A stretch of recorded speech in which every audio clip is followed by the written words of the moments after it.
합독합니다. 시작. 우리 가운데서 역사하시는 능력대로 우리가 구하거나 생각하는 모든 것에 더 넘치도록 능히 하실 이에게 교회 안에서와 그리스도 예수 안에서 영광이 대대로 영원 무궁하도록 아멘. 자리에 앉아 주십시오. 오늘은 교회 재창조의 씨앗이라는 제목을 함께 은혜를 나누겠습니다. 여러분, 교회란 신자들의 공동체, 즉 연합이죠. 예수 그리스도를 믿음으로 고백하는 사람들의 모임. 이것을 좀 어려운 말로 하면 신자들의 연합이 교회입니다. 지금 여기가 지금 교회인 거예요. 그런데 여러분, 이 교회는 굉장히 특별한 주님의 보호심 가운데 특별한 능력을 부여받았어요. 어떠한 특별한 능력이냐면 예수님이 이 공동체의 머리가 되신다는 사실이에요. 그 어느 것 하나 예수님이 내가 그곳의 머리가 된다고 하지 않으셨어요. 유일하게, 유일무이하게 교회에게만 예수님이 머리가 되어주신다고 했어요. 여러분, 예수님은 완벽하시고 존귀하시며 능력이 많으시고 사랑이 풍성하시고 우리가 갖고 있는 가장 아름답고 존귀한 단어를 예수님께 수식하는 것 어울려요. 그런 분이 우리 교회의 머리가 되신다는 것은 특권 중에 특권입니다. 여러분, 이것을 깨달으셔야 돼요. 그래서 교회가 예수님의 머리가 되었기 때문에 예수님의 컨트롤을 받습니다. 그러니까 예수님께서 우리에게 교회를 통해 명령하시고 교회를 통해서 머리가 하고자 하는 것들을 이루어 나가죠. 그래서 교회는요, 예수님이 머리가 되어서 예수님께 순종함으로 예수님의 뜻을 세상에게 알리는 역할을 하는 거예요. 그렇다면 여러분 생각해 보세요. 제가 만약 삼성의 직원인데, 말단 직원인데 이종우 회장이 어느 날 그냥 제 입사한 신입사원입니다. 저에게 오더니 이번에 아주 중대한 우리 삼성의 프로젝트가 있는데 당신 그 프로젝트 나와 함께 합시다 라고 저를 이렇게 착출해 갔어요. 여러분, 제가 기쁠까요? 슬플까요? 기쁘겠죠. 여러분, 한낱 한 기업의 총수가 자신의 일에 동참시키기 위해 우리를 사용할 때도 기쁜데 온 우주 만물을 창조하신 하나님이 우리를 통해서 일하신다는 게 얼마나 기쁨이 되겠습니까? 근데 우리는 그것을 기쁨으로 여기지 못한다고 했어요. 왜요? 우리의 불완전성 때문에 그렇습니다. 우리는 여전히 하나님을 사랑하기보단 세상을 사랑하고 하나님의 열매를 맺기보단, 성령의 열매를 맺기보단 세상의 열매, 나의 열매를, 나의 목표를 쫓는데 먼저 우선순위가 되어 있기 때문에 그것을 기쁨으로 여기지 못했어요. 그러기 때문에 교회는 점점 무너져 갑니다. 교회가 교회되지 못함은 즉 우리 스스로가 주님 앞에서 회개하고 성화되는 성화의 삶을 살지 못함에 있어요. 그 첫 번째 제일 중요한 것이 우리 교회는 놀라운 특권을 받았다는 거예요. 예수님의 머리 되심을 부여받은 교회. 우리는 몸된 교회잖아요. 두 번째 중요한 특징은 이 교회는 우리의 성화를 통해서 온전해져 갑니다. 우리가 성화의 과정은 우리 개인의 구원을 위해서 필요한 거라고 생각했지만 아니에요. 내가 날마다 어제보다 오늘보다 내일 더 예수님을 닮아가는 삶을 살아가는 것 구원받기 위해서예요. 그러나 또 한 가지 이 성화의 중요한 열매는 온전한 교회를 이루기 위해서 성화의 삶이 필요해요. 교회는 정말 놀라운 특권을 부여받았어요. 할렐루야. 진짜 주님께서 이 교회를 얼마나 사랑하는지 몰라요. 2명이 모이든 3명이 모이든. 여러분, 그래서 우리가 왜 작은 교회는 좀 부족한 것 같고 달란트가 없는 교회들은 연약한 것 같고 그래서 이렇게 등한시하잖아요. 이유가 무엇이죠? 교회가 어떤 곳인지를 망각하기 때문이에요. 사람이 많이 모이고 정계 인사가 많이 모이고 유명한 사람들이 그 교회에 많이 다니면 좋은 교회, 혹 설교자가 뛰어난 설교를 하면 좋은 교회라고 생각해요. 물론 맞을 수 있지만 아니에요. 진짜 좋은 교회는 어떤 교회입니까? 하나님이 머리 되심을, 예수님이 머리 되심을 인정하고 개개인, 교회의 한 사람 한 사람의 성도들이 온전한 성화를 이룰 때 그 교회는 성경이 말한, 즉 하나님이 인정하시는 교회가 될 줄로 믿습니다. 때로는 우리가 작은 교회라서 물질의 연약함 속에 있을 수 있어요. 그 다음에 작은 교회다 보니까 한두 명이 실족해서 나가거나 개인적인 이유로 우리 교회를 떠나게 되면 참 우리 교회가 연약하고 쓸쓸하고 힘들어지는 게 사실이에요. 그렇다고 여러분, 우리 한빛교회가 주님이 보시기에 안 좋은 교회가 아니라는 거예요. 우리는 계속해서 세상적인 잣대로 하나님의 교회를 판단해요. 돈이 많으냐 적으냐? 얼마나 유명한 담임 목사가 그 교회의 담임자가 되었느냐? 성도들이 얼마나 재력과 인기가 있느냐? 얼마나 사회적인 영향력을 끼치냐? 여러분, 그것이 교회의 척도가 아니라 예수 그리스도를 머리로 인정하는 교회, 성도 한 사람 한 사람이 성화되어 온전한 교회를 이루는 교회가 진정한 교회라는 것을 믿으시길 바랍니다. 그렇다면 이 교회가 예수 그리스도의 사명을 감당하며 이 교회를 통해서 주님이 하나님을 증거하기를 원하세요. 잘 들으세요, 여러분. 우리가 개개인이 선행을 하거나 우리가 개인적으로 어떠한 운동에 참여함으로 하나님을 드러내는 것, 주님이 그것을 원하시는 게 아니라 교회에게 하나님을 증거하는 특권과 기회를 부어주셨어요. 즉 교회를 통해서 늘 하나님은 일하시며 세상에 드러내세요. 그렇다면 우리 교회를 이렇게 점검해 보면 됩니다. 우리 교회를 통해 세상 사람들이 우리 교회를 통해 하나님을 보고 있는가? 우리 교회는 지금도 끊임없이 계속해서 온전한 교회로서 세상을 향하여 하나님의 모습을 드러내고 있는가? 이것을 조금 더 집중해서 보면 나는이에요. 나는 나를 통해 우리 직장에서, 가정에서, 학교에서 하나님을 드러내고 있는가? 이것을 점검하는 거예요. 오늘은요, 이것을 점검하기 위해 제가 제목을 이렇게 잡았습니다. 교회는 재창조의 씨앗의 역할을 감당하는 곳입니다. 그래서 제가 오늘 재창조라는 단어를 여러분에게 자세하게 말씀드리며 말씀을 기획했어요. 여러분, 재창조라고 하면 원래 창조가 있었다는 뜻이겠죠? 어떠한 창조가 있기 때문에 재창조가 있는 거잖아요. 리모델링이 있는 것은 원래의 모델링이 되어 있는데 그것을 조금 더 보완하기 위해 리모델링 하는 거잖아요. 그러면 오늘 첫 번째 창조와 재창조인 이 두 번째 창조, 두 가지의 창조를 여러분께 말씀드려 볼게요. 오늘은 성경 구절을 많이 찾지 않는 대신 제 말씀을, 하나님의 말씀을 잘 집중해서 들어보십시오. 여러분, 하나님이 세상을 왜 창조하셨을까요? 왜 창조하셨을까요? 무엇이 부족한 분도 아니시고 스스로 완벽하신 분이고 자신의 존재로서 모든 것을 만족하시는 분이신데 하나님 왜 세상을 창조하셨을까? 이거예요. 여러분, 내가 무언가를 필요로 한다는 것은 내 스스로가 결핍이 있다는 거잖아요. 그렇잖아요? 그런데 하나님이 뭐가 부족해서 결격 사유가 있어서 결핍이 있어서 세상을 창조하셨을까? 우리가 하나님에 대한 속성을 좀 바로 알아야 될 것 같아요. 하나님은요, 하나님 자체의 속성을 영광이라는 단어로 표현하신다 그랬어요. 하나님의 영광 이러면 그 영광이라는 단어 안에 하나님을 알 수 있는 속성들이 다 들어가 있어요. 지혜와 능력과 사랑과 정의와 아름다움, 그 모든 것들을 통틀어 성경은 영광이라고 얘기하고 있어요. 이 영광이라는 단어를 여러분 제가 어떻게 설명했죠? 굉장히 중요한 단어입니다. 우리 기독교인이 많이 쓰는 단어예요.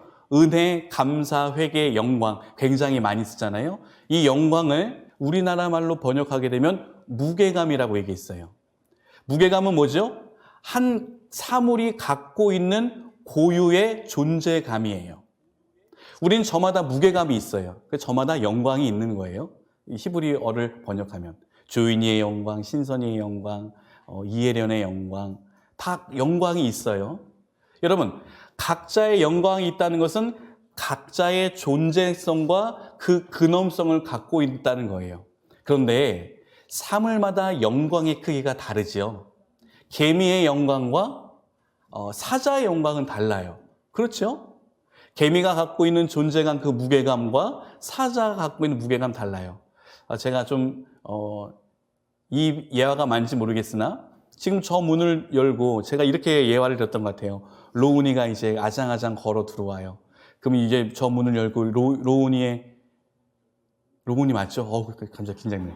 로운이의 영광이 저 문을 통하여 드러나는 거죠. 그럼 여러분, 로운이의 영광이 나의 영광보다 더 크면 어때요? 우리는 박수와 갈채와 찬사를 보내요. 근데 로운이가 들어왔을 때와 우리나라의 대통령이 들어왔을 때를 비교해 보세요. 로운이의 영광과 그렇게 될 줄 믿습니다. 로운이도. 네? 대통령의 영광은 달라요. 대통령이 들어온 순간 어때요? 로운이가 들어오면 어머 우리 로운이 잼잼잼 곤지곤지만 할 거예요. 근데 우리 대통령 들어올 때 어머 우리 이재명이 죄송합니다. 잼잼 곤지곤지 않아요. 우리 진짜 긴장할 거예요. 그럼 진짜 어쩔 줄을 모를 거예요. 여러분, 영광은 다 달라요. 그렇다면 하나님이 갖고 있는 영광은 그 크기는 얼마나 위대할까요? 그래서 우리가 하나님의 영광에 우리 모든 것을 다 통틀어 우리는 찬사를 보냅니다. 그것을 우리는 찬송과 찬양이라는 표현을 쓰고요. 주님께 영광 올려드린다는 표현을 씁니다. 여러분, 한 피아노 연주자가요, 기똥차게 연주를 해요. 그리고 연주가 다 끝난 다음에 청중을 향하여, 회중을 향하여 인사할 때 기립박수 치는 거 보셨지요? 왜 그런 거예요? 그가 뽐냈던 그 위엄, 그 영광에 모두 다가 겸손히 매료된 거예요. 그래서 이 회중들이 그 연주자를 향하여서 찬사를 보내는 것을 성경은 찬송과 찬양이라고 표현했고요. 그것을 하나님께 영광 올려드리는 것이라고 표현했어요. 그렇다면 여러분, 하나님의 이 놀라운 영광은, 하나님이 갖고 있는 속성은 이런 특징을 갖고 있어요. 이런 속성을 갖고 있어요. 여러분 보세요. 잘 들어보십시오. 제 안에 있는 속성이 너무나도 완벽하고 너무나도 풍성하게 되면 어떻게 되는지 아십니까? 제 안에 있는 제 아름다운 속성이 너무나도 풍성하고 너무나도 완벽하여 가득한 그 충만의 상태를 이루면 어떤 일이 벌어지는지 아십니까? 그것이 외부로 발출이 돼요. 요즘 아이들을 보면 제가요, 느끼는 게 있어요.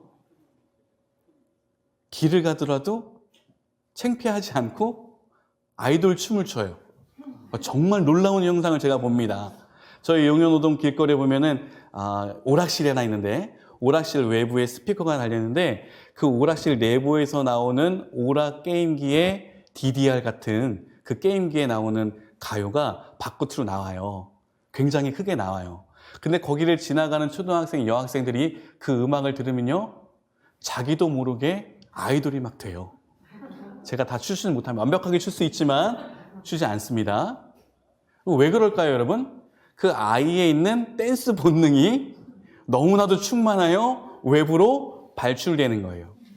우리가 철학적인 사고긴 하지만 내 안에 정말 충만한 것들이 있다면 그 충만한 것은 반드시 외부로 발출되게 되어 있어요. 그렇다면 여러분, 하나님께서도 놀라운 이 완벽한 영광의 속성을 갖고 계신다면 이 영광이 하나님 내적인 곳에 머무르지 않고 외부로 발설이 돼요. 그 영광이 외부로 표출되는 게 창조입니다. 이건 굉장히 중요한 신학적 개념인데 잘 정리하세요. 지금은 모호하고 어려울 수 있으나 한번 곱씹어서 생각해 보세요. 하나님께서 갖고 있는 그 놀라운 영광이 가득하고 충만하여 외부로 넘치게 될 때 그 외부로 넘치는 그 영광들이 하나하나 창조가 되었어요. 창세기에 보면 이런 말씀이 있습니다. 태초에 하나님이 천지를 창조하시느니라. 그러면서요, 성령께서 하나님의 영은 수면 위를 운행하시더라. 이렇게 돼 있어요.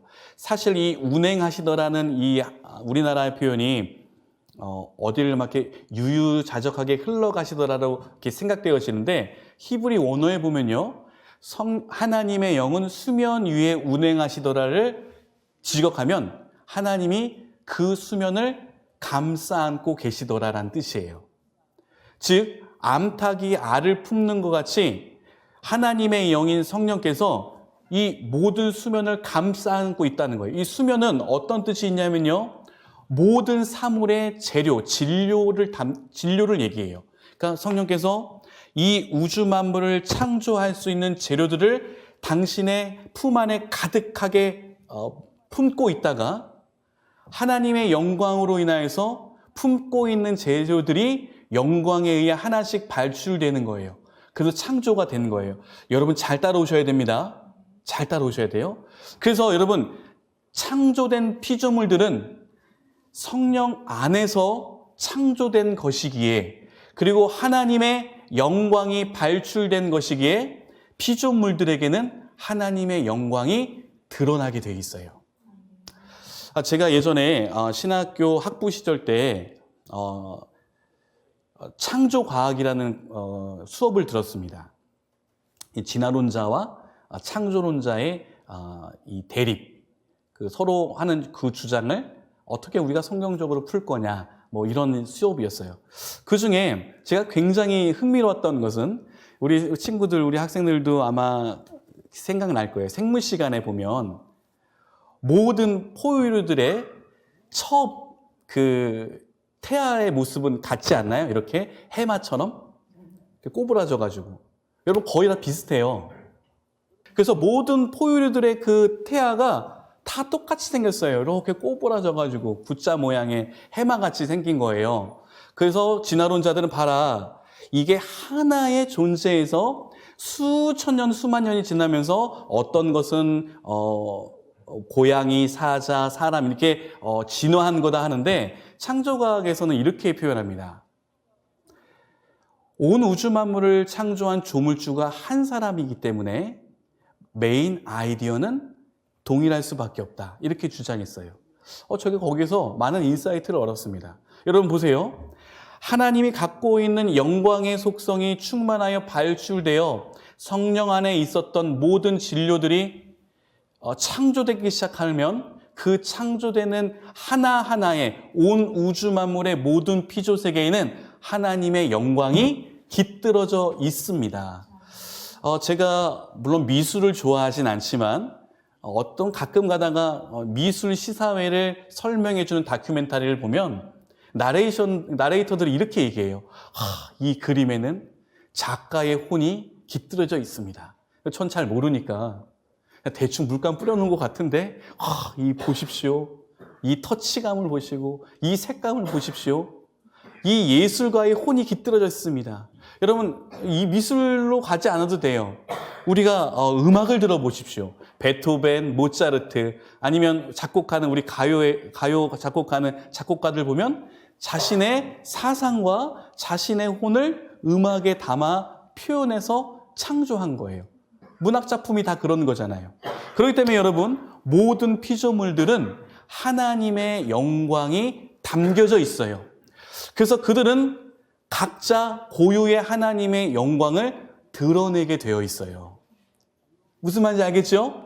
그래서 모든 피조물들은 하나님의 영광을 드러내는 것을 창조의 목적으로 갖고 있습니다. 그렇다면 우리의 목적도 뭐예요? 나를 통해 하나님의 영광이 드러나는 게 우리 모든 인류의 목적이에요. 삶의 목표가 그것이어야 되는 거예요.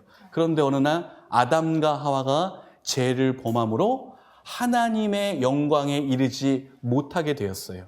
즉 다시 말하면 죄로 인하여서 하나님의 영광이 사라지고 어둠이 찾아왔어요. 헤르만 만케라는 신학자의 저서를 통해 제가 죄가 임함으로 우리에게 온 사중적 파괴를 얘기했어요. 죄가 임함으로 하나님과 인간의 관계가 파괴됐어요. 죄가 임함으로 인간과 자연이 파괴됐어요. 관계가 끊어졌어요. 죄로 인하여 인간과 인간 사이의 관계가 끊어졌어요. 마지막 네 번째, 죄로 인하여 자신, 인간과 나 자신의 자아가 끊어졌어요. 그래서 우울과 근심과 걱정이 나 자신을 누르잖아요. 이게 바로 죄로 인한 파괴예요. 더 이상 이제 피조물들은 하나님의 영광을 드러내지 못해요. 첫 번째 창조의 목적이 인간의 죄로 완전히 다 무너진 거죠. 그렇다면 하나님은 방관자입니까? 어떤 물건 만들어 놓고 AS도 하지 않는 그런 악덕업주냐 이거예요. 아니에요. 하나님 그런 분이신가요? 아니에요. 하나님의 공의는, 하나님의 사랑은 완벽합니다. 그래서 이 무너진 창조를 다시금 리모델링 하시기 위해 재창조를 시작하시는데, 그 재창조의 시작은 인류의 죄를 없애는 거예요. 그래서 그 인류의 죄를 없애기 위해 하나님은 독생자 예수를 통해 십자가의 보혈로 우리의 죄를 말끔히 씻어주셨습니다. 그러므로 다시금 우리 인간에게 완전히 가려지고 어두워졌던 하나님의 영광의 빛이 다시금 빛을 발하기 시작했던 거예요. 첫 번째, 이 재창조의 선두주자는 예수 그리스도였습니다. 예수님께서는 어떻게 하나님의 영광을 드러내는 삶을 살아야 되는지 우리에게 알려주셨고, 어떻게 머리 대신 하나님 아버지께 순종해야 되는지를 잘 말씀해 주셨어요. 그리고 그 예수님 다음으로 누가 이 하나님의 영광을 드러내는 재창조의 사역을 시작하냐? 바로 교회입니다. 교회가 여러분, 우리가 그냥 일주일에 한번 모여서 예배 드리는 이 공간으로 생각하면 안 돼요. 예배는 건물이 아니라 예수 그리스도를 주로 고백하고 시인하는 사람들의 모임, 더 교리적으로 얘기하면 신자의 연합이에요. 그래서 이제 이 교회는 여러분 하나님의 영광을 드러내는 도구로 두 개밖에 안 주셨어요. 하나님이 예수 그리스도, 교회예요. 그래서 이제 우리 교회는 하나님의 영광을 드러내는 교회가 되어야 돼요. 우리 교회를 보면서 사람들이 정말 야, 하나님의 영광이 드러나는구나, 하나님의 영광인 사랑이 드러나는구나, 이렇게 생각해야 되는데 그렇지 않다라는 거예요. 오늘날 많은 교회, 대다수의 교회가 세상으로부터 조롱과 비판을 받아요. 왜 그런 거예요? 하나님의 영광을 잃어버렸기 때문이에요. 그래서 주님께서는 다시 한번 교회를 통해 하나님의 영광을 드러내기 위해 신자 한 사람 한 사람이 성화의 삶을 살아야 됨을 말씀하고 있습니다. 여러분, 이 사명을 우리가 감당하기 위해서 성화의 삶을 살아야 된다는 뜻이에요. 결론을 맺어볼게요. 우리 교회는 그래서 재창조하시는 하나님의 역사에 씨앗이 돼야 돼요. 씨앗의 역할은 무엇일까요? 씨앗의 역할은 자기 스스로를 없애뜨리고 싹을 틔우고 꽃을 피우며 열매 맺게 하는 게 바로 씨앗이에요. 우리 한번 골로새서 1장 24절과 29절을 한 목소리로 합독해 볼게요. 시작. 나는 이제 너희를 위하여 받는 괴로움을 기뻐하고 그리스도의 남은 고난을 그의 몸된 교회를 위하여 내 육체에 채우노라. 내가 교회의 일꾼된 것은 하나님이 너희를 위하여 내게 주신 직분을 따라 하나님의 말씀을 이루려 함이니라. 이 비밀은 만세와 만대로부터 감추어졌던 것인데 이제는 그의 성도들에게 나타났고 하나님이 그들로 하여금 이 비밀의 영광이 이방인 가운데 얼마나 풍성한지를 알게 하려 하심이라. 이 비밀은 너희 안에 계신 그리스도시니 곧 영광의 소망이니라. 우리가 그를 전파하여 각 사람을 권하고 모든 지혜로 각 사람을 가르침은 각 사람을 그리스도 안에서 완전한 자로 세우려 함이니 이를 위하여 나도 내 속에서 능력으로 역사하시는 이의 역사를 따라 힘을 다하여 수고하노라. 아멘. 오늘 사도 바울은 저와 여러분에게 이렇게 도전합니다. 주님의 몸된 교회를 위하여 주님의 남은 고난을 내 육체에 채우노라. 우리의 삶의 이유와 목적은 온전한 교회를 이루는 것입니다. 온전한 교회란 하나님의 영광을 드러내는 것입니다. 오늘도 십자가의 보혈로 우리의 죄를 회개함으로 잃어버렸던 주님의 영광을 되찾아 여러분의 삶 속에서 주의 영광을 마음껏 드러내십시오. 성경은 기록합니다. 너희가 먹든지 마시든지 무엇을 하든지 모두 다 하나님의 영광을 위하여 하라. 아멘. 저는 오늘 말씀을 준비하면서 우리가 한 마음으로 이 찬양을 결단하길 소망해요. 우리를 사용하소서라는 찬양인데, 여러분, 제가 교회를 개척하면서 그냥 이 교회가 부흥하기 위해, 자립하기 위해 여러분 우리 힘쓰십시다, 그런 마음으로 이 특성을 주님께 올려드린 게 아니에요.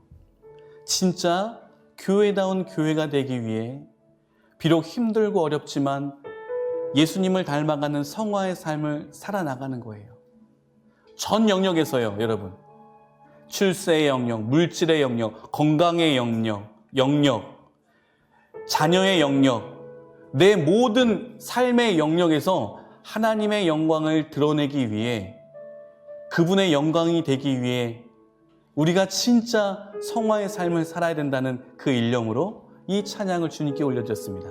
오늘 다시 한번 교회 재창조의 씨앗이라는 이 말씀을 통해 우리가 이 찬양을 통해 결단하길 소망합니다. 우리 함께 찬양합시다. 우리에겐 소원이 하나 있네. 선포합시다. 우리 결단합시다. 하나님, 오늘도 우리 한빛교회가 재창조의 씨앗임을 깨달았사오니 그 씨앗으로서 하나님의 재창조를 이루는 귀하고 복된 교회 되게 하옵소서. 교회를 교회되게, 예배를 예배되게, 내가 성화의 삶을 살 수 있도록 우리를 사용하여 주시옵소서. 우리 간절한 마음으로 기도하며 나아가겠습니다. 기도합시다.